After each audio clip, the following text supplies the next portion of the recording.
Matvey 23. bölüm. Sonra İsus danıştı insana hem kendi yürenicilerine da dedi. Bilgiçler hem fariseyler otururlar Moisey'in yerinde. Onuştan hepsini ne söylerler size, koruyun hem yapın. Ama ne yapıyorlar siz yapmayın. Zere onlar söylerler ama yapmıyorlar. Bağlarlar ağır yükler, ani zor götürmeye. Koyarlar insanın sırtına. Ama kendileri bağlım parmağından kımıldatmıyorlar.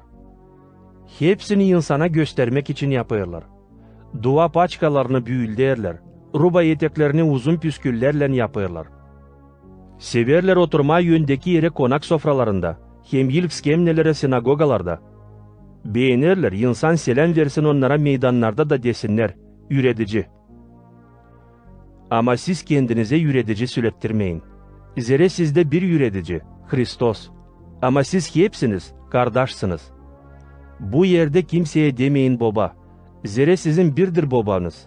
Hani gökte bulunur. Kimseye demeyin önderci. Zere birdir sizde yönderci, Hristos. Sizin aranızda en büyüğü size hizmetkar olsun. Kim kendini yükseklendirir, o aşağılandırılacak. Kim kendini aşağılandırır, o yükseklendirilecek. Vay size bilgiçler hem fariseyler, ikiyüzlüler. Zere siz kapırsınız insana gök padişahlığını. Kendiniz girmeyersiniz. Kim de girmeye ister bırakmıyorsunuz. Vay size bilgiçler hem fariseyler, ikiyüzlüler. Siz kemirersiniz dulların evlerini. Ama göstermek için uzun dualar yapıyorsunuz. Onuştan cezanız çok ağır olacak. Vay size bilgiçler hem fariseyler, ikiyüzlüler. Zere siz dolanırsınız yeri hem denizi. Ki çevirersiniz balım birisini dininize.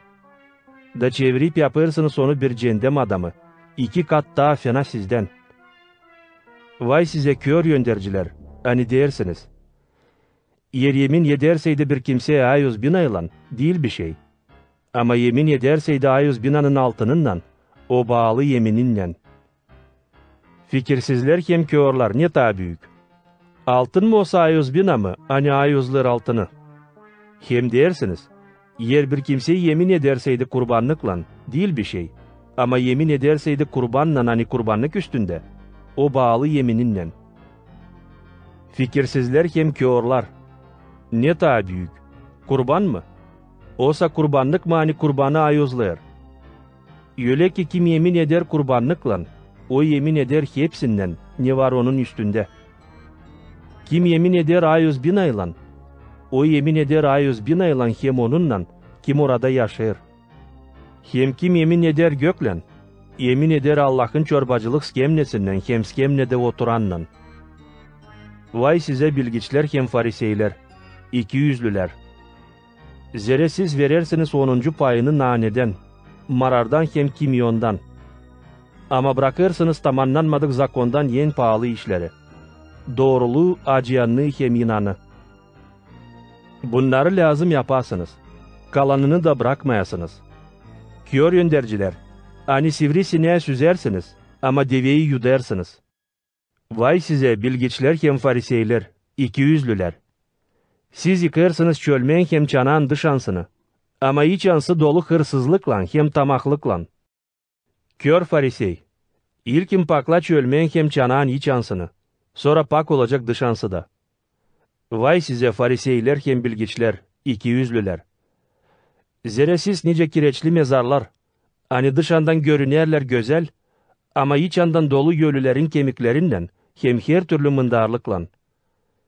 Hep öyle siz de dışandan gösterirsiniz insanın yönünde doğru. Ama iç andan doluysunuz ikiyüzlülükle hem zakonsuzlukla. Vay size bilgiçler hem fariseyler, ikiyüzlüler. Zere siz düzersiniz prorokların mezarlarını, hem donadırsınız doğru adamların anılmak taşlarını. Siz dersiniz, eğer biz yaşayaydık bizim dedelerin vakıdında, kayıl olmayacaktık prorokların kanını dökmeye. Bu takım siz kendi kendinize karşı şahitlik edersiniz. Hani siz prorok öldürücülerin oğullarıysınız. Haydi bitirin ne babalarınız çekettirdi. Yılanlar, zehirli yılan yavruları. Ne soy kurtulacağınız cendemin cezasından. Onun için de yollarım size prorokları, arifleri hem bilgiçleri. Kimisini öldüreceğiniz da Stavroz'a geleceğiniz. Başkalarını düğeceğiniz sizin sinagogalarda, hem kovalayacağınız onları kasabadan kasabaya. Öyle ki siz cevap edeceğiniz hepsi doğru olanların kanları için. Hani döküldü bu yerde.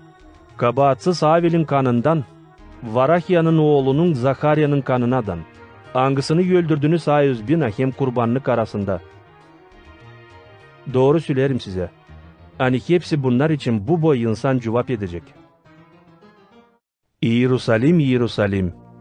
Hani öldürersin prorokları hem taşla düversin sana yollanılmışları. Kaç sıra istedim toplayayım senin uşaklarını. Nice kloçka toplar piliçlerini kanatları altına. Ama siz istemediniz. Tey eviniz size boş bırakılır. Söylerim size, hani büyüğünden yöteye görmeyeceğiniz beni demeyince. İyi sözlenmiş olsun, kim gelir abinin adına.